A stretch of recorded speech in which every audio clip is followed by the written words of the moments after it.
Sébastien, bonjour. Bonjour.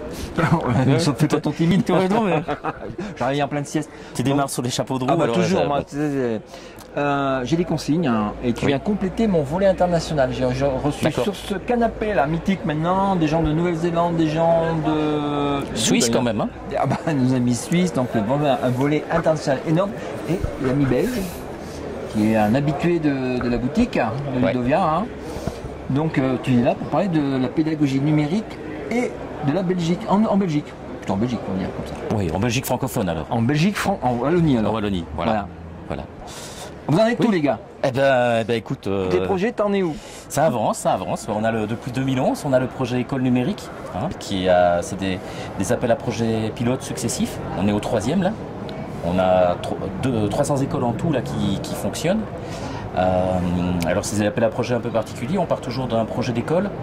Il y a un jury qui se réunit, on choisit les écoles. Un jury dans l'école, en dehors de l'école? Non, un jury de conseillers, de pédagogues qui choisit les écoles en fonction des projets.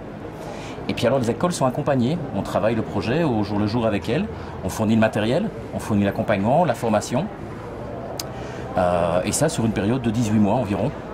Voilà. Et puis après on autonomise, on essaie que les écoles soient autonomes pour les projets suivants et ainsi de suite. Donc si c'est le 3e projet, il doit y avoir maintenant des écoles qui sont dans la phase d'autonomie. Ah oui, appel à projet 1, c'était 2011-2012.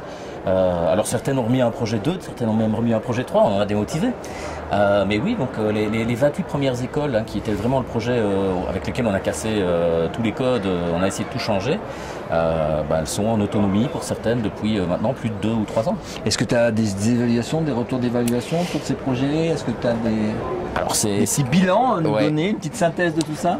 Alors, on n'est pas très fan des bilans chiffrés chez nous, proportionnellement. Voilà. Bon. Donc tout va bien. Tout va bien. Non. On a des retours d'expérience. Donc d'abord, on a une cellule universitaire qui nous a fait une analyse du premier appel, qui a fait la même chose, qui finalise pour le second appel à projet.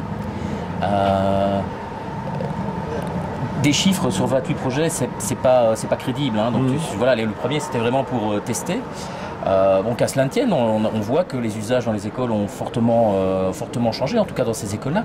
Et puis ça nous a permis surtout d'évaluer tout ce qui restait à faire encore. Par exemple, le gros travail sur la connectique. C'est un truc chez nous, il faut vraiment que toutes les écoles, à court terme, aient un réseau interne susceptible d'accueillir une activité pédagogique cohérente. Donc quand tu dis connectique, c'est une couverture Wi-Fi ou c'est Wi-Fi et câble, hein, les deux. D'accord. Wi-Fi partout, câble partout. C'est l'objectif. Câble dans l'établissement ou entre les établissements? Alors nous, ce sont des établissements autonomes tous. Hein, ils travaillent en réseau. C'est compliqué là, il faudrait toute une bande, il faudrait toute une après-midi pour que j'explique le réseau. Hein, le réseau scolaire belge, c'est très complexe.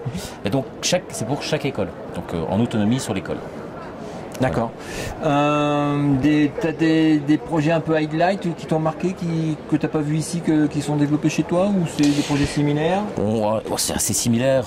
Malgré tout, les projets pilotes tels qu'ils sont travaillés en Wallonie sont des choses qui sont structurantes hein, donc pour les écoles, et donc on est très loin du détournement et du hacking tel qu'on le parle à Ludovia. Donc j'ai peu de têtes de gondole totalement innovantes, c'est les choses qui ont déjà été pas mal faites. J'ai quelques projets quand même assez sympathiques. Le contexte de la programmation et du code à l'école arrive tout doucement chez nous aussi, et peut-être avec moins d'appréhension chez certains. Et donc on a quelques projets sympas avec des petits robots, des machins, des trucs. Il y a pas mal de petites choses sympathiques. Mais c'est quand même des plans d'équipement aussi. Donc on est aussi beaucoup sur du TBI, des classes tablettes. D'accord. Voilà. Qu'est-ce que tu as pensé de cette édition de Ludovia? Elle a été très calme. Ah, mais d'accord. Voilà. Tu es malade? Non, mais j'étais pris là tout le temps, je n'avais pas le temps d'aller à droite à gauche. Oui, donc elle est assez consensuelle cette année, ouais. mais avec plaisir. Apparemment il n'y a pas de gros sujets de friction. Il y a des chouettes conférences. J'ai fait des résumés pour des conférences qui étaient très amusantes sur les ressources, entre autres, où il y avait il y a du travail au niveau de l'administration française. Voilà. Sinon pour le reste, comme toujours, hein, Barcom, Famcom. Mais Barcom, ils étaient un ton en dessous des années précédentes aussi. On est un peu d'accord là-dessus. Moi, je vais prendre mon autre casquette. Tu sais que j'ai intervenu un petit peu du côté de la Belgique dans ce cadre du consortium un truc de plateforme. Ouais, je vois ça. Le ministère chez vous qui nous a donné des postes au consortium Oui. pour faire d'accompagnement. Oui, c'est pas mon ministère, mais oui, voilà. Voilà. Bon, voilà. Donc il se passe aussi des choses en Belgique. J'espère qu'on aura l'occasion de se croiser et de bosser un peu là-dessus. Eh bien, écoute, j'ai écouté la ministre de l'enseignement, qui n'est pas ma ministre, puisque je suis attaché au ministre du numérique, moi. Mais bon, c'est pareil. Oula. Je l'ai entendu ce vendredi annoncer des plateformes, un essaimage des plateformes dans la plupart des écoles, donc c'est une bonne chose. Voir l'application, voir ce ne soit pas trop du top-down quand même dans certaines écoles, pour ne pas revivre le problème des ENT en France, par exemple. Donc voilà, on a une bonne expérience en France à ne pas faire. Non mais j'ai trouvé sympa l'idée de mettre que des gens, il y a 4 personnes sur l'accompagnement. Ouais. Là vraiment on est sur l'accompagnement et pas sur le technique. Oui, il faut voilà. Donc on verra ce que ça donne, mais bon, c'est plutôt pas mal. Oui, c'est la même idée que ce qu'on avait développé avec École Numérique, la gestion du changement, l'accompagnement à la nouveauté, c'est quelque chose qui est primordial, qui coûte autant d'argent en fait que l'équipement. En outils ou en ressources, ça coûte le même prix.